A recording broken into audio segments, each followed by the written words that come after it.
স্বামী একটি গৃহপালিত ও স্ত্রীভক্ত প্রাণী। পুরুষ মানুষ বিয়ের মাধ্যমে স্বামীতে রূপান্তরিত হয়ে থাকে। এদের সঠিকভাবে পোষ মানালে ঘর ও বাইরের সমস্ত রকম কাজে ব্যবহার করা যায়। এদের সাধারণত একটি ভুঁড়ি, শক্ত ঘাড়, দুর্বল মেরুদণ্ড এবং টুপি পরবার উপযোগী মাপসই একটি মাথা থাকে।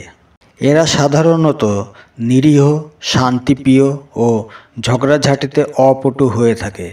বিয়ের আগে এদের স্বভাবে সিংহের বল থাকলেও বিয়ের পর সেই সিংহ দুর্গারূপিণী স্ত্রীর বাহনে পরিণত হয়। তাই এরা স্ত্রী প্রভুর অবাধ্য হয়ে চরম অশান্তি ভোগের আশঙ্কায় চিরকাল মিনমিনে স্বভাবের পুরুষ হয়ে থাকে।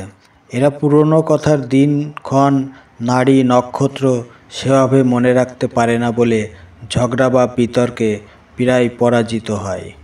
স্বামী উপকারী ও ভীষণভাবে নিত্য প্রয়োজনীয় একটি প্রাণী। এরা ছুটির দিনে সংসারের নানাবিধ কাজ যেমন প্যান পরিষ্কার, ফ্যান পরিষ্কার প্রভৃতি করে থাকে। এছাড়া এরা স্ত্রীর চোখে আইলাইনার, আইশ্যাডো প্রভৃতি লাগিয়ে দিয়ে শাড়ির কুচি ধরে স্ত্রীকে রূপচর্চাতে সাহায্য করে। এরা ভ্রমণের সময়ে কুলি রূপ ধারণ করে ভারী ব্যাগ বহন করে। কখনো বা এরা ড্রাইভার রূপ ধারণ করে স্ত্রীকে লং ড্রাইভে নিয়ে যায়।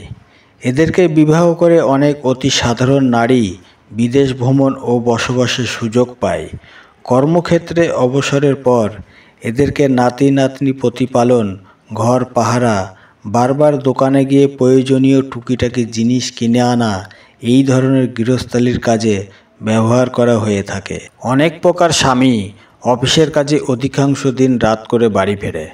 অনেকে আবার বাড়িতে অফিসের কাজও নিয়ে আসে। তাই এরা স্ত্রীকে তাদের চাহিদা মতো সময় দিতে পারে না। অধিকাংশ স্বামী স্ত্রীকে শপিংয়ে নিয়ে গিয়ে ধৈর্য হারিয়ে ফেলে।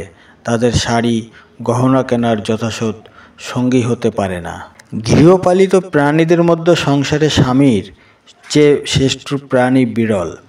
যে আবিষ্কারক স্বামীদের পোষ মানানোর জন্য স্ত্রী নামক যন্ত্রটির আবিষ্কার করেছিলেন তার কাছে পৃথিবীবাসী চিরকৃতজ্ঞ থাকবে।